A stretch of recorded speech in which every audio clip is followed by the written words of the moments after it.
It's another episode of Built From Nothing, the high school edition. I'm here with the lightning quick, floor general slasher, Ny'Ceara Pryor.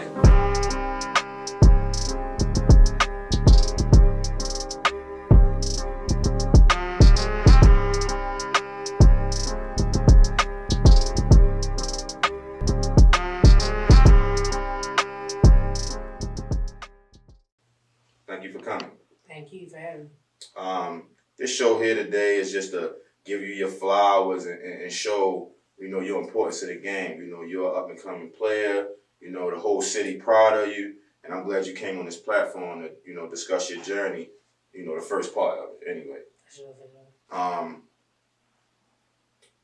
First thing we want to know is what got you started in sports? My father actually, we was with the YSP program, and at first I was just playing soccer, just regular soccer, and then I actually wanted to play flag tackle football. My father was like, "Can't play that anymore." He was like, you ain't no boy, you ain't playing that." And I was real aggressive, and I was just like, "Mom," but I always been better at football than basketball. Then my father was like, "No, you just play basketball." So I actually wanted to quit my first year basketball. I was just like, "Damn, I suck. I can't do this." And he was like, "No, you got it. Like, you can do all things in Christ who strengthens you." So that's what really started my journey in basketball. Then I really kind of like took it serious, started being in the gym, and we here. I actually started. We was called Baltimore Stars first. Okay, yeah. And then that's when I went to Power Move. Like, we merged with another team called Baltimore Charm. But I actually played with YSP boys team, traveling team, before I went to a all girls team. Okay. How was that? It was good. A lot of times when you playing with boys, they feel like, "Oh, she got a girl on the team, so they gonna try to size you up, type thing like that." But I wasn't scared of them, and my coach was like, "Don't worry about her, she gonna be good." Like, and I just mess them up on the court. Like, it is what it is. I feel like you got a toughness and a grit about your game. Mm-hmm. Do you feel like playing with the boys starting out earlier kind of prepared you for that? Oh yeah, for sure. When I started playing with girls, it was kind of hard to adjust because not everybody is as aggressive as me. But then as time went on, girls started being more stronger, so I had to start being more stronger too. So I think playing with boys, it gets you ready to play with girls. So I would definitely say start with boys if you gonna really take it to serious. You ended up going to Team Thrill. I know that. For sure. But from what I was told, that's what kind of like elevated you. Yeah. Can you just discuss why you went to Team Thrill and what that do for your basketball career? So actually, I had 2 offers before I went to Team Thrill, and they was both D1. But playing with Team Thrill, it kept me on the circuit. Power Move, we was actually on the circuit, but playing with Team Thrill, that's like another name on your shirt. You playing Will Barton, that's his. It's his team. So everybody thinking, "Oh, they from Baltimore, they good." So they coming out to our games. We had a whole bunch of coaches come out, so it definitely elevated my game just to see as many coaches as they did. Not playing your 11th grade year, your 10th grade year, and then coming back to play your 11th grade year was definitely a game changer for me. Okay, and you say you had 2 D1 offers. Could you guys know what they were? Yeah, I was actually St. Mary's University and Morgan State. Tough off the rip. Yeah. So let's go through high school then. What made you go to Western? It was actually my sister. So my sister, she played. She was a senior and I was a freshman. I was gonna come in as a freshman, and I was like, I want to play with her my last year. My sister was a dog. Oh my God, she was a dog, and I wanted to play with her. And then Coach Tasha, she a black woman in a men dominant type of circle. So I definitely wanted to be under somebody that was black and a woman, so we can win together. You know what I'm saying? So yeah, it was like sisterhood. So that's why I went. And your first year, varsity. Yeah, first year varsity. I actually wanted to play JV. But he was like, "No, you're too good for JV." Oh, of course. But yeah, I wanted to play JV, get the feel of it. But it's like, "No, you got it. I'm doing it." Let's go through your trials. Look, being young, remember, 13, 14 years old, as a freshman, that ain't easy to play varsity. Just let us know what that transition was like.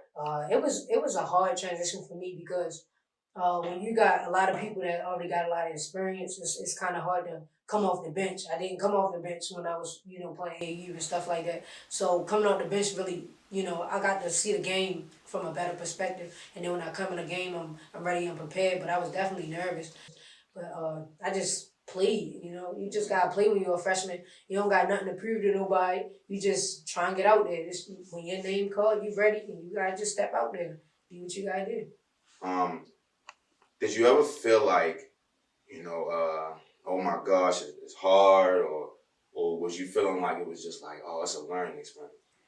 I definitely felt like it was hard. I would say for sure it was definitely hard. Even like before I even hit high school, my sixth grade year, my game was at a standstill, and my mother was like, "I'm not paying for you if you're gonna be at a standstill."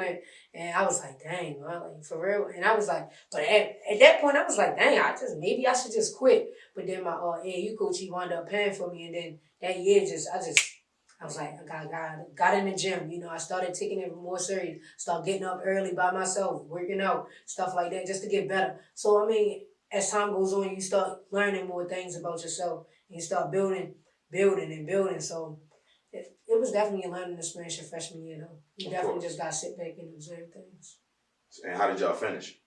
We went to the Final Four and we lost, but we had a whole bunch of people hurt that game. A lot of people kind of duck smoke, but overall, I think we played a good season that year. But I think we could have did better for sure.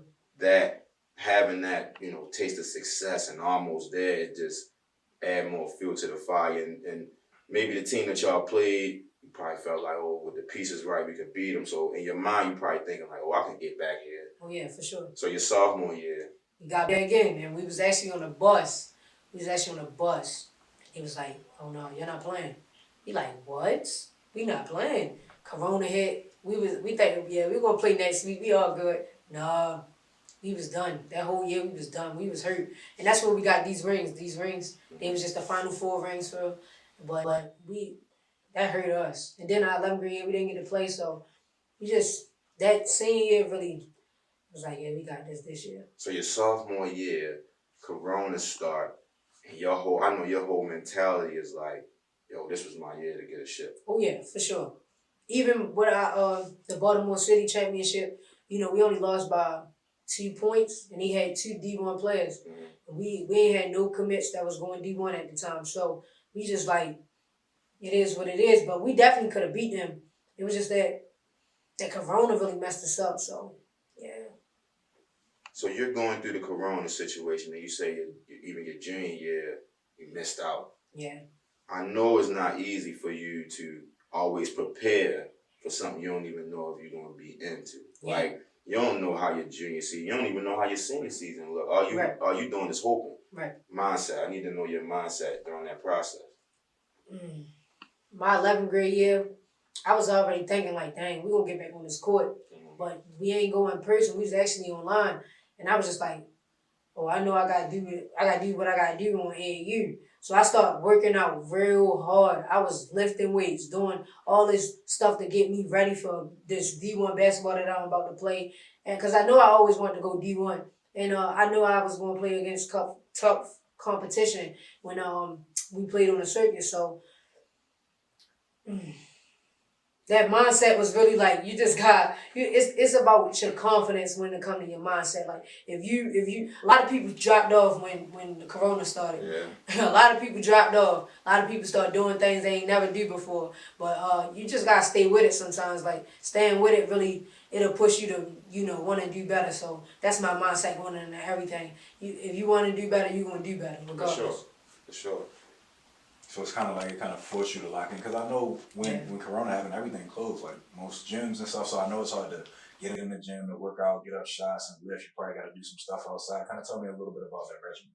Oh man, I was getting up. Well, I actually started working at McDonald's, and I was like, I gotta get this money, but also I'm gonna make sure So I was getting up 6, 7 o'clock in the morning, running around Montebello. Live close to Montebello, so I was running at Montebello.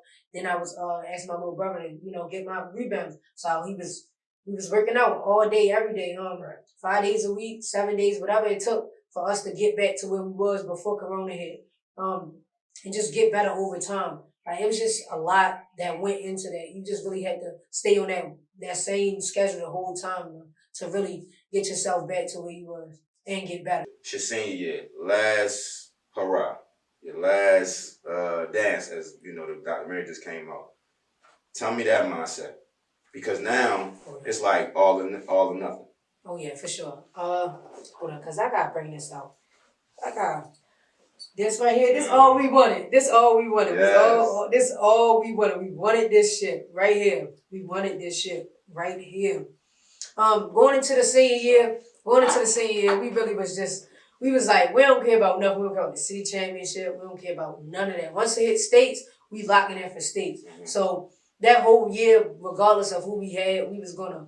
That's what our mindset was, because it got taken away our sophomore year, our freshman year. It got we fight at our fingers. So that senior year with the 3 seniors that we had, we definitely locked in. We was more mature. We were slowing the pace down of the game. It was just a different type of mindset that year. This year, for sure. Of course. And boom. All the rip, y'all's crushing all the teams. Oh yeah, for sure. So that chip on your shoulder, because you see a bigger picture. Yeah. You're not worried about school. Right now you're not. Yeah. You're not worried about school. You're not worried about stats. You're not really worried about nothing besides what you just put on that table. Oh yeah, for sure. So how did you get your whole team to buy in? Because you see I called you a floor gym. Right. So how you get your whole team to buy in? I think honestly my team trusted me. Mm-hmm. And anything I said they went with. Like if I told them the championship game I had 4 fouls, I said, y'all, I got y'all. Went out there, played with 4 fouls, never fouled out. So like I feel like my team, when they trust you, they understand what you saying. And that's when they thought, oh, we gonna get this ring, especially when we start beating teams we ain't never beat before. Poly, we ain't never beat them our year. So when we beat them, we was like, oh yeah, this gonna be good. Y'all gotta be in extra better shape. And then you said you played with 4 fouls. Right. So talk a little bit to that. Playing with 7 players is different.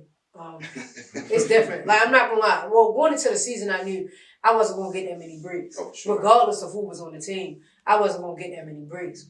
So, my coach, he was just like, "Oh yeah, these seniors, y'all gonna have to get in top shape real quick."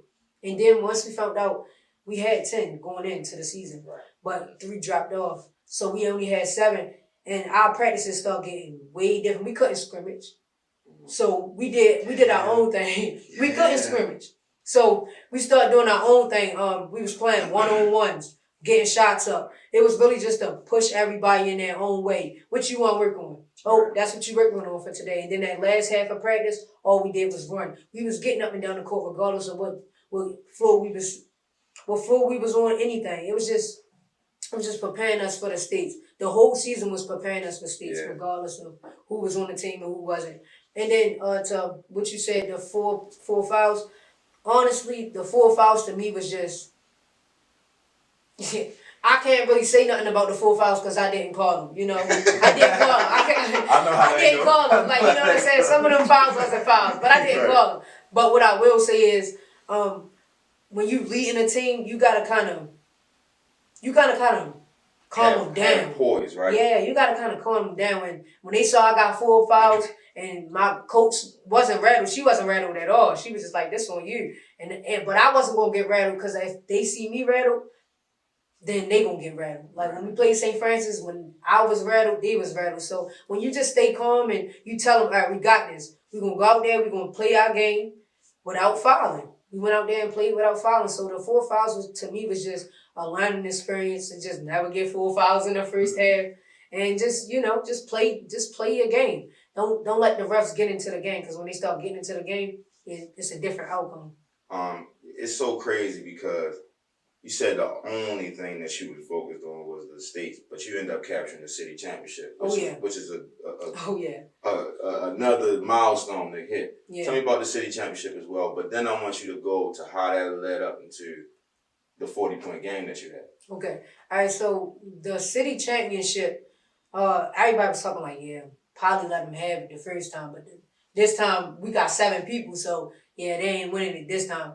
Crowd, this the biggest crowd we had because, you know, Corona was like, it's a limit to things. We had a list, but this game, they let anybody in. Tickets sold out, they still letting people in. People standing up, all that. So we was like, they dealt with us? Yes. They was dealt with us the whole season. They was dealt with us before the season even started. I think we was ranked at like number 8 in the city. they had people over us that wasn't even better than us. Right. So that game was just a matter of respect in the city. You know, Western wasn't getting their respect, and we just wanted our respect. So we went out there and we played our game. The leadership on the court and off the court was just phenomenal that game. The coaching was phenomenal. It was just, we just went out there and played, honestly. Like, we just wanted the respect. So when you want respect, you gotta get it. So Right, for sure.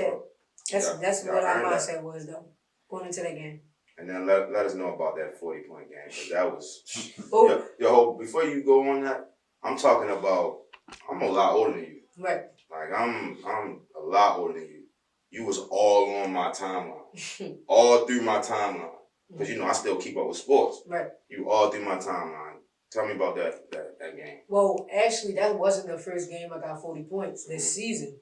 Actually, when we played Spartan, I had 40 points. But that's, people don't really talk about that because it's not a state championship. Right. But going into that game, I didn't care about the win. I didn't care about none of that. All I cared about was winning. So when my teammates was like, "You hit 40?" I'm like, look up. I said, "Oh, I hit 40. Oh my gosh!" So just I didn't, like I said, the 40 points to me never fazed me. Still to this day, people will be like, "Oh my God, it's 40 points, Mom. It's 40 points."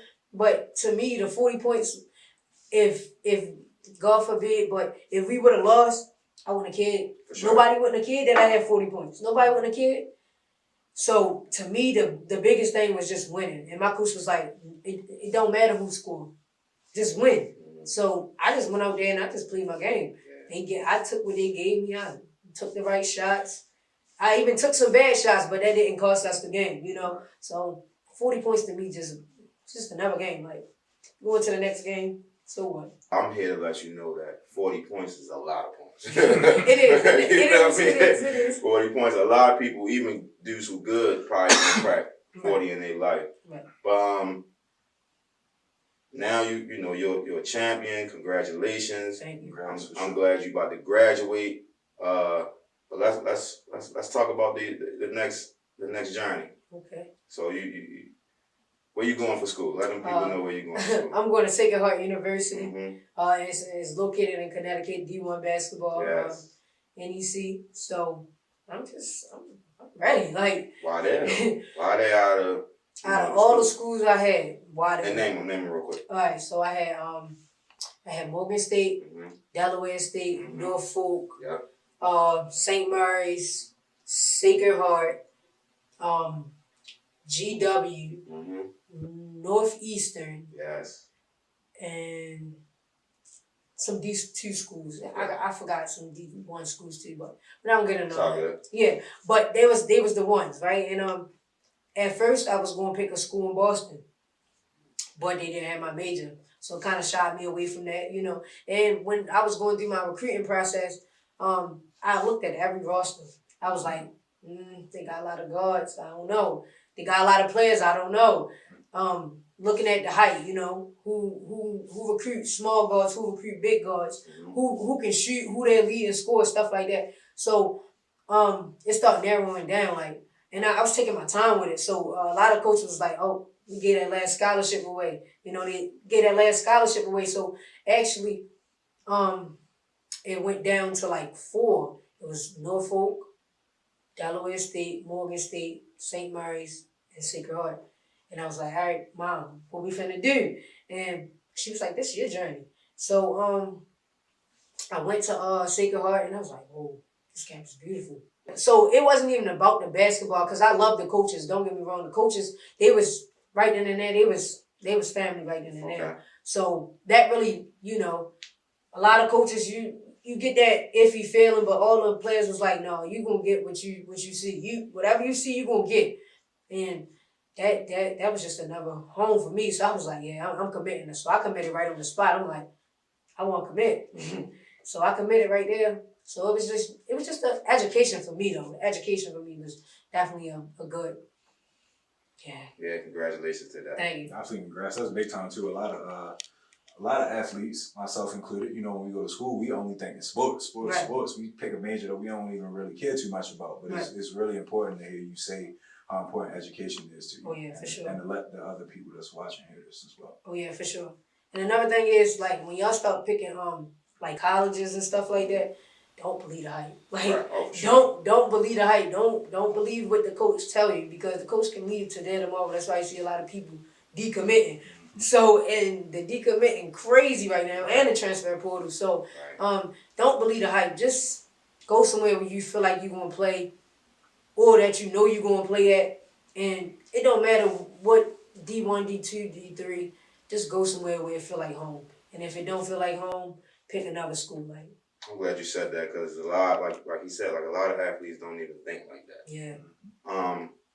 He about to give you some quick hitters. We about to wrap up. So I want to know, tell me who was like your favorite people to compete against. I know you got riled up a couple of years, but you know, during that high school time, or even on the circuit. Matter of fact, who are your favorite people to play against?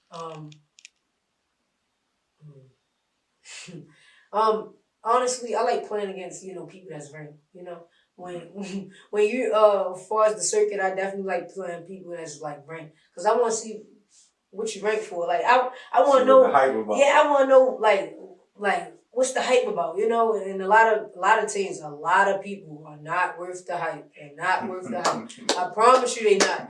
And it's just, to me, I feel like playing against people that's ranked, that gets you going, like, oh, you strapping up the number one point guard in your class, or you strapping up the number one point guard in class of 2021. So that really just motivates you to just want to do better. Like, oh dang, they ranked? Okay, now I'm gonna take your cookies. Like, yeah, like that's just the type that. Far as like high school though, I loved playing against Poly. He was definitely, a 1-5 money. Also, St. Francis, they like the that's the city, Yeah, right. Any notable players' names? Yeah. What you say? Any notable players' names? Yeah. Jayla Bannerman, Cam Dorsey, Monty Dorsey, DK, Okay. Shaq. All of them. They all my guys. Kimmy. They all my guys that go to St. Francis. So, just to play against them is just like another day in Baltimore. Like, right. They just a bunch of Baltimore hoopers, and I love to play against them. I ain't really no people that's like in Baltimore though that you really want to play against. Right. You really want to go out and explore the other. You want to bust somebody in another state. You know what I'm saying? Right. I like playing New York teams too. Like New York teams, they like Baltimore teams. They overlook sometimes. So yeah, I like to play against them too. What about is there anybody that you felt like you modeled your game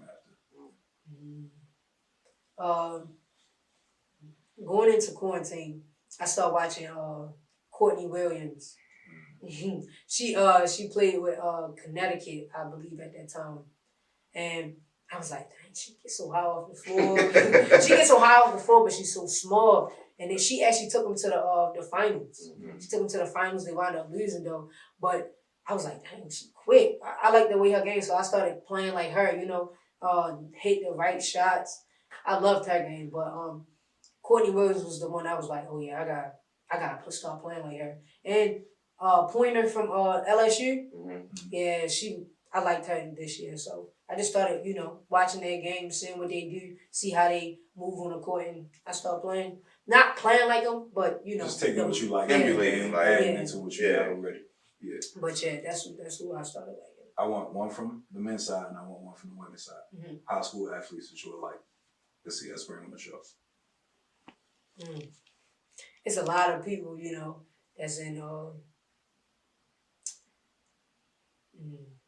the boys side, I would have to say JT from Patterson. I want to see him come on the show, because he from Baltimore too. And he get overlooked a lot of times. He's tough. I've seen some of his stuff. He's tough. Yeah, I like his game for sure. So definitely him. And I gotta go with another Western. Why not?